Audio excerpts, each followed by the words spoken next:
അങ്ങനെ നമുക്ക് കുറേ നാളുകൾക്ക് ശേഷം ഒരു ഫുഡ് പ്രിപ്പറേഷൻ നോക്കാം. കുറച്ചായി ഞാൻ ഫുഡിൻ്റെ ഒന്നും ഇടാത്തത്. അപ്പം നന്നായിട്ടുള്ള ഒരു അടിപൊളി ഒരു കൂണ് കിട്ടിയിട്ടുണ്ടായിരുന്നു. ഇന്നലെ ഉണ്ടാക്കിയത്. അപ്പോൾ ഇന്ന് ഞാൻ അപ്ലോഡ് ചെയ്യുന്നത് മിനിയാന്ന് കൂണ് കിട്ടിയിട്ടുണ്ടായത്. കൂണ് കിട്ടിയ പാട് ഞാനത് ഫ്രിഡ്ജിലെടുത്ത് വെച്ചു. നമ്മളെ ഹസീനത്തെയാണ് നമുക്ക് കൂണ് തന്നിട്ടുണ്ടായിരുന്നു. അവർ കൃഷി ചെയ്യുന്നുണ്ടേ, അങ്ങനെ കിട്ടിയതാണ്. അപ്പോൾ ആദ്യം തന്നെ കൂണ് ചെറുതായിട്ട് കഷ്ണങ്ങളാക്കി ഉപ്പും മഞ്ഞൾപ്പൊടി ഇട്ട തിളച്ച വെള്ളത്തിൽ ഒന്ന് ഇട്ട് വെച്ചു. ഞാൻ ആ ചട്ടിയിൽ തന്നെയാണ് തിളപ്പിച്ചത്, അതുകൊണ്ട് തന്നെ അതിലോട്ട് ഇട്ട് കൊടുത്തു. അപ്പോൾ നന്നായിട്ടായ ശേഷം ഇതെന്താ വേണ്ടതെന്ന് വെച്ചാൽ ഇതുപോലെ വേറൊരു പാത്രത്തിലോട്ട് മാറ്റി കൊടുക്കുക. പിന്നെ കൂണ് അതിൽ നിന്ന് എടുത്തിട്ട് മാറ്റി കൊടുക്കുക. പിന്നെ അത് എന്തിനാണെന്ന് വെച്ചാൽ ഇതിൽ കൂണിൽ ചിലപ്പം എന്തെങ്കിലും കച്ചറയോ അങ്ങനെ എന്തെങ്കിലും ഉണ്ടെങ്കിൽ അതെല്ലാം ഒന്ന് റെഡിയാവാൻ വേണ്ടിയിട്ടാണ് ഇതുപോലെ നമ്മൾ കൂണെല്ലാം ഇതുപോലെ ചെയ്തു വെക്കുന്നത്.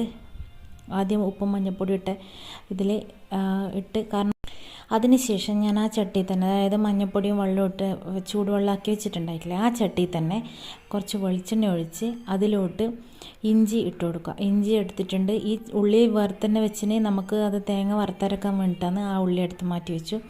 അപ്പോൾ ഇതുപോലെ ഇഞ്ചി ഇട്ട് കൊടുക്കുക. വെളുത്തുള്ളി വേണം, വെളുത്തുള്ളി കയ്യിൽ ഉണ്ടായിട്ടില്ല, അതുകൊണ്ട് ഇട്ടിട്ടില്ല. നിങ്ങളെല്ലാവരും ഇട്ട് നോക്കണേ.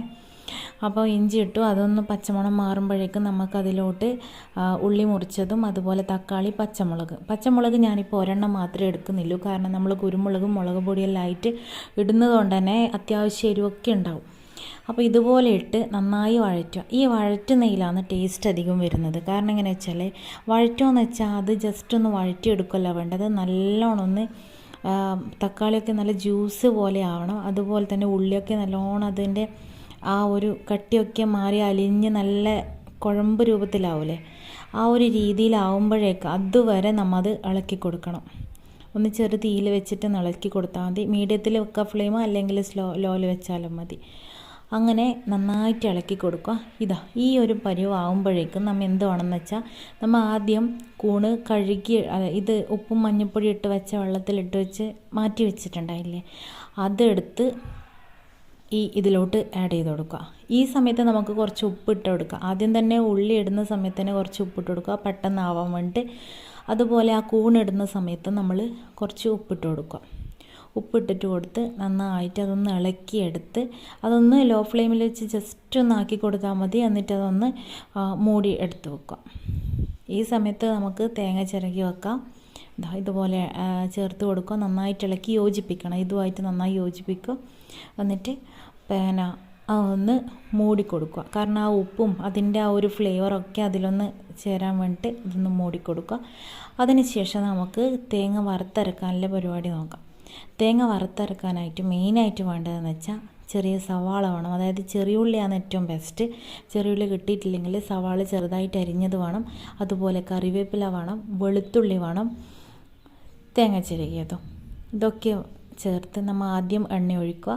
എണ്ണ ഒഴിച്ച്, വെളിച്ചെണ്ണയാണ് ഏറ്റവും നല്ലത്, അതിലോട്ട് ഇതൊക്കെ മിക്സ് ചെയ്ത് കൊടുക്കുക നന്നായി. ഇതൊക്കെ ലോ ഫ്ലെയിമിൽ വെച്ചോ അല്ലെങ്കിൽ മീഡിയത്തിൽ വെച്ചോ, ലോ ടു മീഡിയത്തിൽ വെച്ചിട്ട് വേണം ചെയ്യാൻ വേണ്ടിയിട്ട്.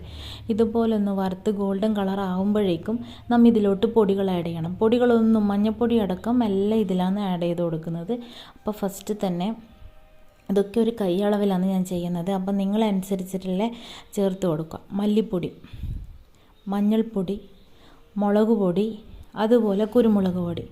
ഇതിൽ മെയിനായിട്ട് മുന്നിൽ നിൽക്കേണ്ടത് കുരുമുളക് പൊടിയാണ്. മുളക് പൊടി ഒരു കളറിന്, അതായത് എൻ്റെത് പിന്നെ കാശ്മീരി ചില്ലി പൊടിയാണ്. അതുകൊണ്ട് തന്നെ ഞാനൊരു കളറിന് വേണ്ടിയിട്ട് മാത്രമാണ് ഇട്ട് കൊടുത്തിട്ടുള്ളത്. അതിനേക്കാളും കുരുമുളകായിരിക്കണം മുന്നിൽ നിൽക്കേണ്ടത്. അപ്പോൾ കുരുമുളക് ആവശ്യത്തിനുള്ളത് ഇട്ട് കൊടുക്കുക. പാക്കറ്റാണ് ഉള്ളത്, പാക്കറ്റല്ല ഏറ്റവും നല്ലത്. നമ്മൾ കുരുമുളക് പൊടിച്ച് തന്നെ ഉണ്ടെങ്കിൽ അതിനനുസരിച്ചിട്ട് ഇട്ട് കൊടുക്കുക. നന്നായി മിക്സ് ചെയ്ത് ഇതിൻ്റെ പച്ചമണം മാറുന്നത് വരെ ഒന്നാക്കിയ ശേഷം പിന്നെ ശ്രദ്ധിക്കേണ്ട കാര്യം എന്ന് വെച്ചാൽ നമ്മൾ അന്ന വാടി എടുത്തിട്ട് അരച്ചു കൊടുക്കാൻ പാടില്ല. അതുപോലെ തന്നെ അരക്കുന്ന സമയത്ത് വെള്ളം ചേർക്കാനും പാടില്ല. ഇതാദ്യം തണിയാൻ വേണ്ടി വെക്കുക. ഒരു പാത്രത്തിലോട്ട് തണിയാൻ വേണ്ടിയിട്ട് നല്ലോണം പരത്തി ഇട്ടിട്ട് കൊടുക്കുക. ഇത് പ്രത്യേകിച്ച് ചെയ്യേണ്ടതെന്ന് വെച്ചാൽ ചിക്കൻ മസാല. ചിലവർ ചിക്കൻ കറി വെച്ച് കഴിഞ്ഞാൽ പറയും എൻ്റെ ഈ ചിക്കൻ കറിക്ക് കളറില്ല. അതുപോലെ സാമ്പാർ വെച്ചാൽ പറയും മഞ്ഞ കളർ അല്ലെങ്കിൽ വെള്ള കളറായിട്ടുണ്ടാവും സാമ്പാർ. ഇതൊക്കെ കാരണം എന്താണെന്ന് വെച്ചാൽ നന്നായിട്ട് വറുത്തരക്കുന്ന സമയത്ത് ഈ തേങ്ങ വറുക്കുന്ന സമയത്ത് നന്നായിട്ടൊരു ഗോൾഡൻ ബ്രൗൺ കളർ തേങ്ങക്ക് വരും വേണം.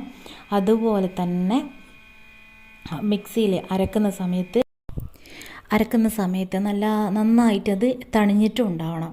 തണിഞ്ഞ സമയത്ത് മാത്രമേ ഇതുപോലെ മിക്സി ജാറിലിട്ട് കൊടുക്കാൻ പാടുള്ളൂ. ചെറിയ കുഞ്ഞ് ജാറിലിടുന്നതായിരിക്കും നല്ലത്. കുറച്ചും കൂടി നന്നായിട്ട് അത് പേസ്റ്റ് പോലെ അരഞ്ഞ് കിട്ടും. ആദ്യം തന്നെ ജസ്റ്റ് ഒന്ന് ക്രഷ് ചെയ്ത് കൊടുക്കുക, ഒന്ന് അരക്കുക. അരച്ചതിന് ശേഷം മാത്രം നമുക്ക് ആവശ്യത്തിന് കുറച്ച് വെള്ളം ചേർത്ത് കൊടുക്കുക. അപ്പോൾ ഈ കളർ കിട്ടിക്കോളും. നന്നായിട്ട് പേസ്റ്റ് പോലെ അരഞ്ഞിട്ടുണ്ട്.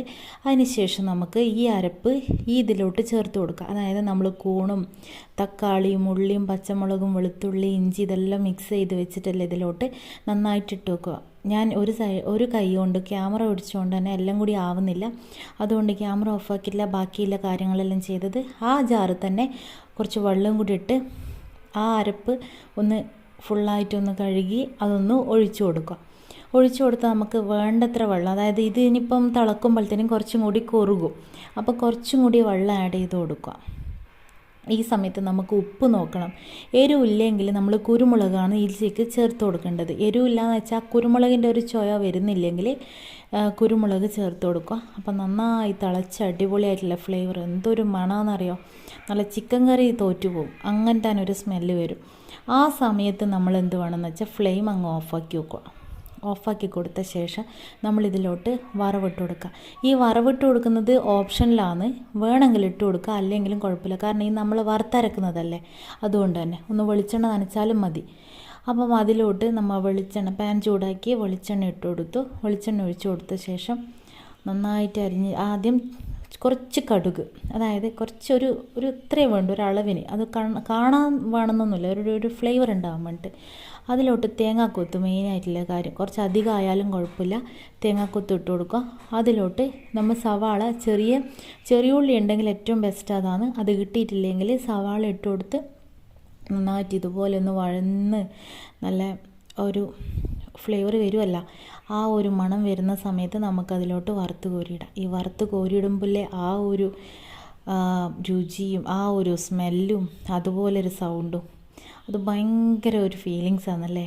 കാരണം ആ വറുത്ത് കോരി ഇടുമ്പം അതിലോട്ട് കോരി ഒഴിച്ചൊന്നിടുന്ന സമയത്തില്ലേ, ഇനി എന്തെന്നായാലും, അതായത് ചട്നി ആക്കുന്നതാണെങ്കിലും കൂടി അതിനൊരു ഭയങ്കര ഒരു രസമാണ് കേൾക്കാനും കാണാനും. അപ്പോൾ അതുപോലെ ഒന്ന് ചെയ്ത് നോക്ക്. എല്ലാവരും വീട്ടിലൊന്ന് പരീക്ഷിച്ച് നോക്കണേ.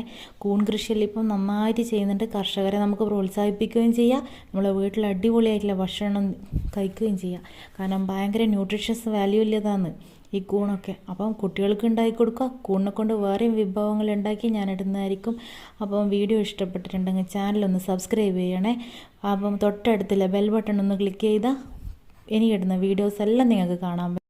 അപ്പോൾ ഒന്ന് സപ്പോർട്ട് ചെയ്യണേ എല്ലാവരും. Okay, thank you.